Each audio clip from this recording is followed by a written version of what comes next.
Bonjour et bienvenue à l'émission Toute Direction qui met en valeur les organismes et personnalités de Forestville et des environs. Cette semaine, on reçoit Caroline Palin, qui est directrice générale du Centre d'activité de la Haute-Côte. Bonjour Caroline! Bonjour! Donc, merci d'être venue nous voir ici à Forestville parce que le Centre d'activité de la Haute-Côte, on pense souvent au secteur ouest, mais non, vous avez aussi des services dans le secteur est de la Haute-Côte-Nord. Donc, on va pouvoir en parler ensemble. Mais pour commencer, peut-être nous expliquer c'est quoi ton rôle, toi, à titre de directrice là, de l'organisme? Bien, mon rôle à titre de directrice, c'est de tout coordonner, de faire les demandes de subventions, qu'on manque de rien, et puis de m'assurer que toute l'équipe se porte bien aussi, et nos familles, nos membres. Oui, donc un rôle très important, là, la direction, on le sait, dans nos petits organismes qu'on a ici. Donc, est-ce que ça fait longtemps que tu joues ce rôle-là? Oui, effectivement, je commence ma 17e année cette année. Ben oui. Beaucoup de défis, justement, là, depuis 17 ans. Puis au niveau de l'organisme, c'est quoi la mission du Centre d'activité de la Haute-Côte? La mission du centre d'activité, c'est de briser l'isolement pour les personnes handicapées, soit en déficience intellectuelle, déficience physique, troubles du spectre de l'autisme, santé mentale léger aussi. Et c'est ça, c'est de faire des activités à leur intention. OK. Donc, vraiment, pas qu'ils s'isolent chez eux, qu'ils puissent avoir des activités avec d'autres personnes. Donc, c'est ça la première mission. Puis, est-ce que ça fait longtemps que l'organisme existe? Ça fait 17 ans que tu es directrice, donc j'imagine que ça fait quand même un petit bout. Ça fait quand même longtemps. Bien, l'organisme est né le 24 janvier 2001. C'est là qu'il y a eu ses lettres patentes. Donc, c'est là qu'il a vu le jour. OK. Donc, ça fait plus de 20 ans. Oui. Puis, est-ce qu'au fil des années, la mission a toujours été la même? Est-ce que ça a évolué? Ou dès le départ, c'était ça? Dès le départ, ça a toujours été ça. OK. Fait que ça s'est poursuivi au fil des ans. Maintenant, est-ce que vous avez beaucoup d'utilisateurs? Est-ce que tu as le nombre d'usagers qui utilisent vos services? Oui, j'ai le nombre exact. Présentement, ils sont 15 membres. Ça a diminué dernièrement parce qu'on a eu des décès. On a eu un décès, okay. Un déménagement. Et puis aussi, ça dépend des années, mais il y en a qui déménagent de secteur en secteur. Donc, on fait juste les remettre dans notre autre groupe, soit qui sont dans le secteur est ou ouest. Oui. Donc, ils ont toujours les services quand même avec nous, là. Oui, c'est ça. Donc, pour les deux secteurs de la Haute-Côte-Nord, tu as 15 membres ou seulement dans le secteur est? OK. Pour les deux secteurs, on a 15 membres. Et au niveau des employés, parce que j'imagine que pour les faire bouger, ces personnes-là, ça demande du temps et des employés? Oui, effectivement. J'ai 2 animatrices intervenantes pour le centre d'activité. Et sont là, j'ai Sandy Jourdain qui est là depuis... Elle commence à 11e année. Okay. Et j'ai Barbara Ross qui est là avec nous, qui commence à 8e année avec nous. Fait qu'une belle équipe quand même stable, là, que vous êtes là, ça fait longtemps, donc des beaux services que vous pouvez offrir. Puis au niveau de l'organisme, vous avez également un conseil d'administration. Oui. Est-ce que ça fait longtemps aussi que ces membres-là sont en place ou est-ce que ça bouge? Bien, non, je dirais qu'il y a peut-être un siège par année qui change, mais sinon, c'est pas mal. C'est très, très stable quand même, là. On a aussi notre membre fondateur qui est là depuis le début, un parent qui est là depuis vraiment le début, la naissance du centre d'activité et qui est encore là aujourd'hui. C'est notre présidente, Mme Camille Bouchard. OK. Qui est là depuis les débuts de l'organisme. Et au niveau des autres membres, est-ce que tu souhaites les nommer ou tu t'en souviens pas par cœur? Ah, ben oui, je peux bien les nommer. Notre vice-président, M. Patrice Imbeau, qui est de Bergeronne. Mme Camille est de Sacré-Cœur. Notre trésorière, Mme Marie-Ève Boivin, qui est connue ici, qui est au Nordais. Ensuite, on a Mme Linda Nadeau, qui est secrétaire, qui est aux Escoumins. Mme Gisèle Ovington, qui est de Sacré-Cœur, administratrice. Mme Nathalie Baudouin, la directrice du centre de dépannage, qui est administratrice également. Et Mme Lisette Martin, qui est ici de Forestville, comme administratrice. OK. Donc, un beau CA aussi pour épauler tout ce que vous faites. Vous en avez besoin dans vos décisions, dans votre prise de décision. Si on tombe dans les services, donc ça peut être quoi les services là, concrets au quotidien du Centre d'activité de la Haute-Côte? Bien, au quotidien, c'est certain que tous les mardis matin, mercredis matin, on fait plus de l'académie, là. Comme le mercredi matin, ici, on a Plaisir de lire qui vient. Pascal, elle vient tous les mercredis matins donner les cours de Plaisir de lire. Okay. Nous, on refait la même chose à Bergeronne. On avait tenté l'expérience, mais il faut trop adapter. Donc, c'est mes animatrices qui font le plaisir d'apprendre. Ouais, on l'a changé de nom pour pas être pareil, mais c'est la même chose. Ils vont faire du français, des mathématiques, même des jeux interactifs sur les tablettes, mais des jeux éducatifs. Ouais, c'est toujours pour apprendre et garder leurs acquis, leurs compétences qu'ils ont appris quand ils étaient au secondaire. Et puis, ensuite, ben là, on va faire des jeux de groupe, des jeux individuels. On va faire des sorties éducatives aussi, touristiques. C'est sûr que là, présentement, on était plus ici depuis la COVID, là, faire découvrir notre région. Où est-ce qu'on pouvait aller, bien évidemment, parce qu'on ne pouvait pas aller partout non plus. C'est des gens qui sont vulnérables quand même. On veut les garder avec nous et en santé. Donc, on faisait vraiment attention où est-ce qu'on allait et où est-ce qu'on sortait. Justement, est-ce que la pandémie de la COVID-19 a nui à vos activités ou vous avez dû vous adapter, j'imagine? On s'est adapté. Je dirais pas qu'elle nous a nui, au contraire. Elle nous a fait découvrir notre Haute-Côte-Nord. On a resté sur la Haute-Côte, vraiment, là, de Tadoussac en passant par Sacré-Cœur jusqu'à Colombier. On était même à Colombier. On a fait découvrir notre coin de pays à nos membres. Je pense qu'ils ont beaucoup apprécié, mais là, ils ont hâte de sortir. Oui, bien oui, hein? Parce qu'il y a d'autres voyages que vous pouvez faire avec eux aussi à l'extérieur. Oui. Pas seulement sur la Côte-Nord, donc vous pouvez vous déplacer avec eux sans problème. Puis est-ce qu'ils ont accès à ces services-là gratuitement? Non. Effectivement, ça prend une carte de membre, c'est 100 $ par année pour venir au centre d'activité, mais ça couvre toutes les activités pendant l'année, comme nos sorties au quai. Oui, c'est vrai, je ne l'ai pas dit, hein, mais on va au quai, ils peuvent jouer au billard, puis là, on a été oui, on a été invités au golf virtuel. Fait qu'ils vont tester ça bientôt. Mais c'est ça, c'est 100 $ par année qui couvre toutes les activités, à part les activités spéciales, là, quand on va, mettons, faire l'observation à l'ours noir qu'on a faite. On demandait une petite compensation des membres parce que il n'y a rien de gratuit dans la vie, puis c'est quand même des billets assez chers. Fait que oui, on demande une petite compensation pour des activités spéciales.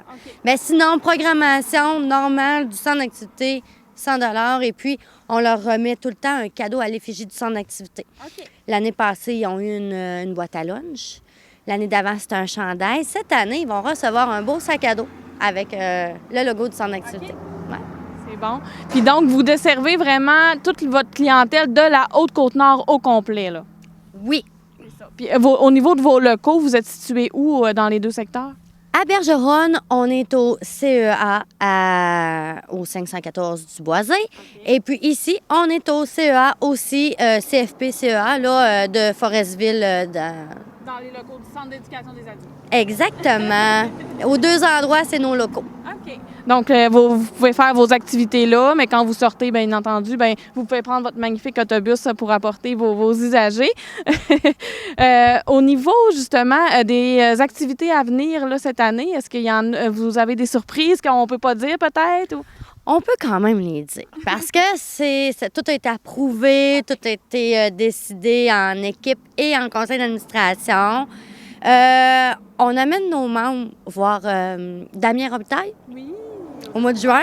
Oui, tous nos deux groupes en même temps. Fait que ça va être aussi pour eux une occasion de se revoir parce qu'ils se sont vus à Noël. On a remis une petite pause. C'est tout le temps la COVID là, qui nous met des bâtons dans les roues. Mais là, pour juin, là, Damien Robitaille, tous nos membres ensemble, on les sort. Et puis, fin septembre, début octobre, on les amène à Québec. Oh, fait que ça va faire du bien de sortir un peu justement de la région, puis ils ont hâte. Je pense que tu disais qu'il y avait quand même hâte. Et justement, donc, vous pouvez faire des activités avec les deux groupes. C'est pas toujours séparé, là. Non, c'est ça. Là, oui, avec la COVID, on les gardait quand même séparés pour pas mêler les bulles, comme qu'il disait, là.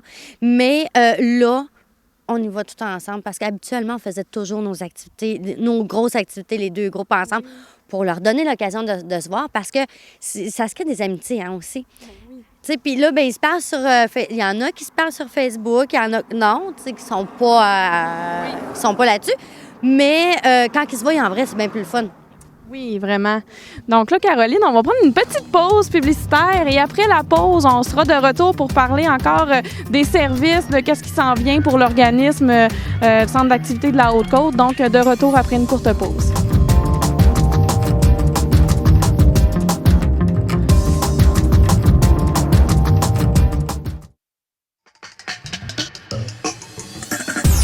Donc, nous sommes de retour après une courte pause publicitaire avec Caroline Palin, directrice du Centre d'activité de la Haute-Côte. Donc, bonjour Caroline, on est de retour avec toi pour parler, justement, au mois d'avril, on est dans le mois de sensibilisation à l'autisme. Puis au mois de juin, du 1er au 7 juin, ce sera la Semaine québécoise des personnes handicapées. Donc, au niveau du Centre d'activité de la Haute-Côte, est-ce que vous trouvez important de faire de la sensibilisation à ce niveau-là parce que vous travaillez quand même avec ces types de clientèle? Oui, absolument. Il faut toujours faire de la sensibilisation, puis c'est pas terminé. Le travail va toujours être là, je crois. Mais je dirais que la population est de plus en plus sensibilisée, par exemple.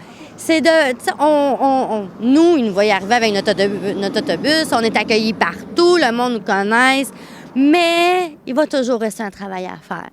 Et puis, c'est sûr que la Semaine québécoise des personnes handicapées, bien, on fait quelque chose aussi avec notre groupement, la CAF qui est à Bécomo et tous les organismes qui sont partout sur la Côte-Nord. OK. Donc, vous avez une activité bénéfice, justement, au profit de votre organisme par rapport à cette semaine-là, là. Oui, absolument. On a toujours, normalement, avant la pandémie, on avait toujours un souper bénéfice aux 2 ans. Et c'était le samedi de la Semaine québécoise des personnes handicapées. Heureusement, cette année, on va pouvoir reprendre notre souper bénéfice. Donc, c'est là qu'on le sort. Notre souper bénéfice sera le 4 juin, je crois, samedi le 4 juin, aux Escoumins. Et c'est sous le thème chasse et pêche. Ah, OK.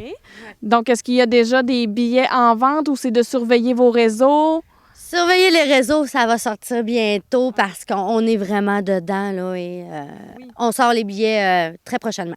Oui. Puis justement, quand vous sortez avec votre clientèle, on parlait tantôt des voyages touristiques, est-ce qu'il existe encore des tabous par rapport à ces personnes-là? Est-ce qu'ils ont encore des déceptions à faire avec la société ou justement ça s'en va dans le bon sens, mais il reste du travail? Je pense que ça s'en va vraiment dans le bon sens. Il y a encore du travail, mais oui, effectivement, partout où on va, on se fait dire bonjour. Le monde sont attirés par nous autres. Oui? Oui. Ils sont pas... ils se mettent pas à l'écart. Ils sont contents, ils viennent nous voir, puis nous autres, ben venez nous voir. Ben oui, c'est ça. Vous faites justement des activités pour briser l'isolement de ces personnes-là. Donc, ça rentre dans votre mission quand les gens viennent vous parler. C'est parfait. Vous avez également, l'année passée, mis un beau projet de l'avant, donc des plateaux de travail. Est-ce que tu peux nous expliquer en quoi ça consiste? Oui. Les plateaux de travail ont vraiment officiellement vu le jour en janvier cette année. Okay. On avait fait une période d'essai en décembre. Parce qu'on commençait, avec la COVID, c'est pas évident non plus. C'est tout le temps ça, hein? Mais là, officiellement, depuis janvier, on a nos 2 plateaux de travail à Bergeronne, à Forestville. À Bergeronne, on est à l'école, au CEA, comme le centre d'activité. On a notre local. Et ici, à Forestville, on est au sous-sol de la friperie du Nordais. Parce qu'on fait la récupération du textile pour nos 2 friperies.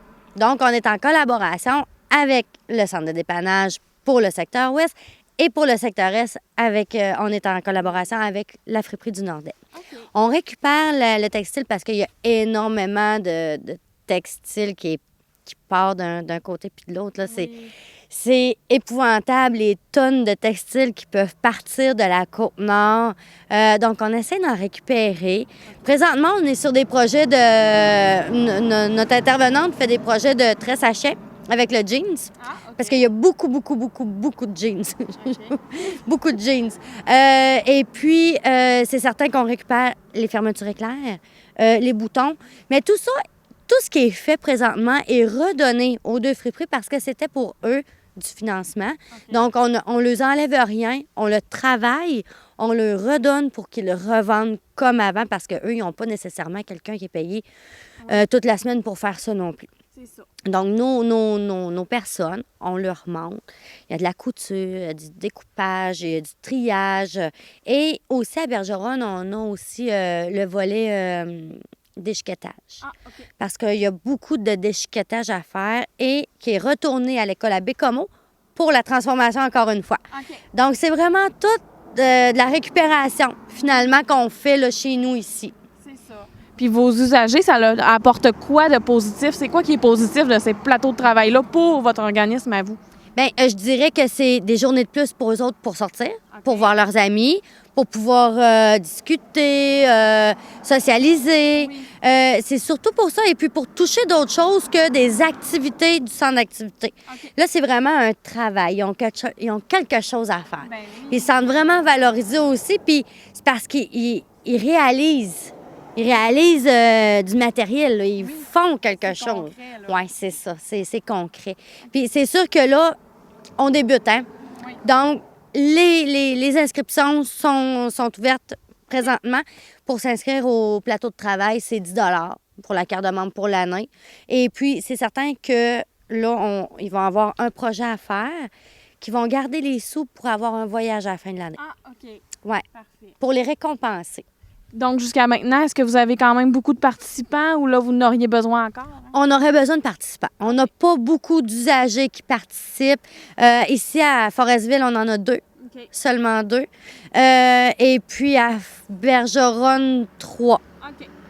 Donc, on pourrait en accueillir encore d'autres. Et puis, s'il y a des gens, justement, qui sont intéressés là, à s'inscrire à vos activités ou encore au plateau de travail, comment est-ce qu'ils peuvent faire?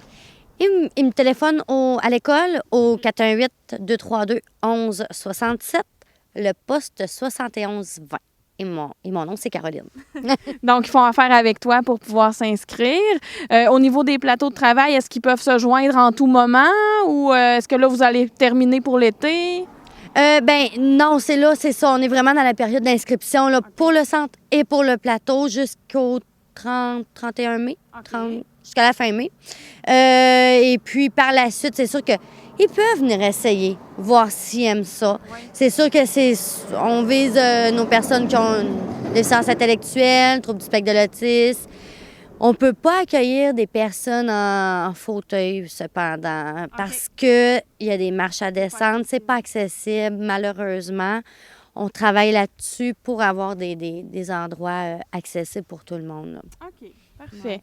Donc, c'est des beaux projets qui ont été mis en place. Puis, est-ce que l'organisme a d'autres projets de développement qui s'en viennent ou là, vous en avez quand même beaucoup avec tout ça, tout ce qu'on a parlé? Je pense qu'on en a les bras pleins pour le moment. On va y aller avec ça. Et puis, on verra l'avenir. Qu'est-ce que l'avenir va nous réserver? Oui, c'est sûr, de développer plus les plateaux de travail, ça pourrait être bien à moyen terme, là, en fait. Oui, effectivement. Puis je dirais même pour les usagers d'ici, pour le centre d'activité, on aimerait avoir plus de participation aussi, plus d'inscriptions, plus de membres. On a un autobus pour les voyagers, est adapté. C'est exprès vraiment pour nos usagers qu'on l'a acheté là, pour pouvoir les déplacer où ce qu'on veut. On part, on est tanné d'être à l'école, on part, on va à la plage l'été, manger une crème glacée, tu sais. Tout, on peut tout faire, là. On est autonome, comme qu'on dit. C'était vraiment notre mission aussi de devenir autonome complètement. OK.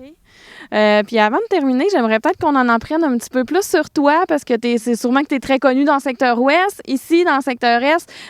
Donc toi, ça fait quand même longtemps que tu es au centre d'activité de la Haute-Côte. Mais est-ce que tu es originaire de la Haute-Côte-Nord? Non!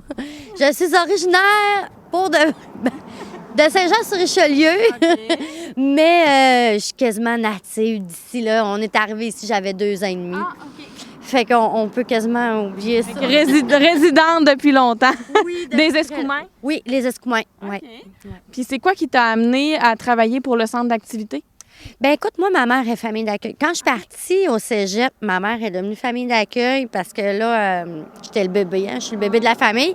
Donc là, elle se retrouvait plus d'enfants à la maison, puis ça y prenait, il fallait que ça bouge. Fait qu'elle est devenue famille d'accueil pour le centre jeunesse et pour l'émergent, pour les personnes ayant des déficiences. Et elle a toujours eu des jeunes, des adolescents, même des jeunes enfants. Donc, puis moi, ben dans ma famille aussi, il y a des personnes qui ont des handicaps. Donc, pour moi, c'était pas nouveau, c'était pas...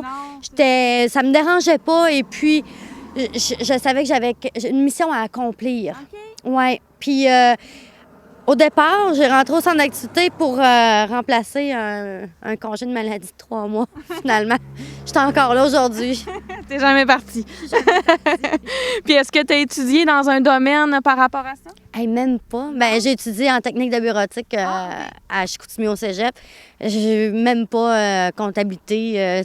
c'est plus du travail de bureau. Oui, c'est ça. Mais tu as appris en étant directement dans ton milieu. Puis justement, l'important, c'est la touche que tu amènes toi-même, justement, avec ces personnes-là.